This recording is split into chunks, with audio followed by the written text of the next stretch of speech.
of recognized challenges.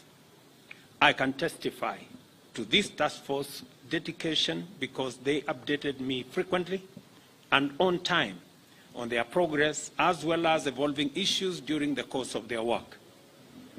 Going by my initial perusal of the report and in accordance with the task force periodic updates, I am satisfied that the report I have received this afternoon has done justice to the assignment that I gave to the task force.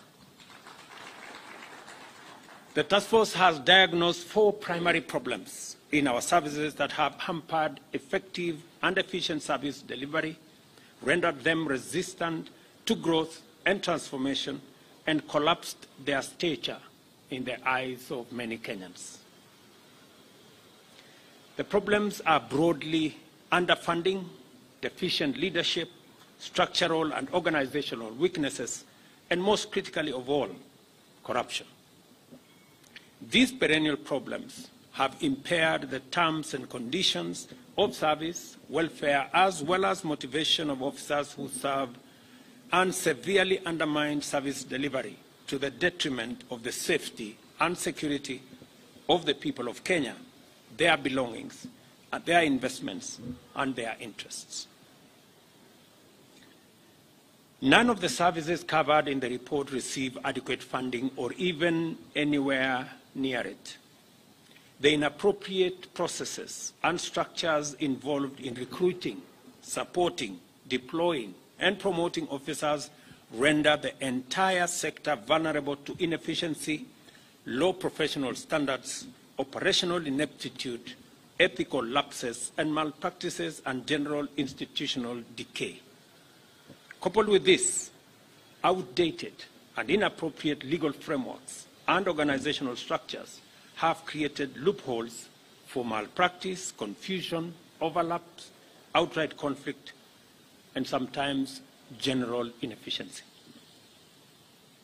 In the report, corruption has been cited quite frequently and described as systemic, endemic, entrenched, deeply embedded, and rampant.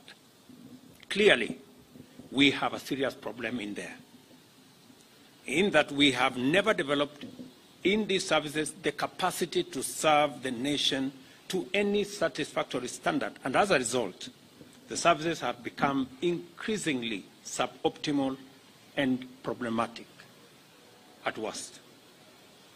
Our aim is not only to restore integrity, efficiency, and accountability by waging an anti-corruption campaign throughout government, and in this case, within the services. Our primary objective is to secure the transformation of this nation by instituting a professional, efficient, effective security sector which is defined by integrity, service, and accountability. We are therefore going to pay attention, and great attention at that, to the numerous well-considered recommendations made by the task force. Necessary changes to important instruments and measures, including policy, strategic, legislative, and operational frameworks, shall be implemented by the government in line with the recommendations made by the task force. Consequently, some will await action by Parliament to amend relevant legislation and the conclusion of the necessary work by committees, similar bodies as recommended in this report, including the Salaries and Remuneration Commission. Those that are administrative will be implemented immediately. In this regard, I am directing the relevant organs of government to commence implementation of the various recommendations of the task force, beginning with the following.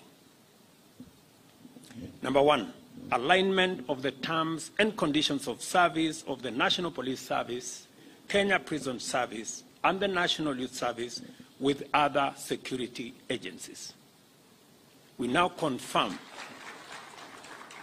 that these 3 services are now moved to the security sector.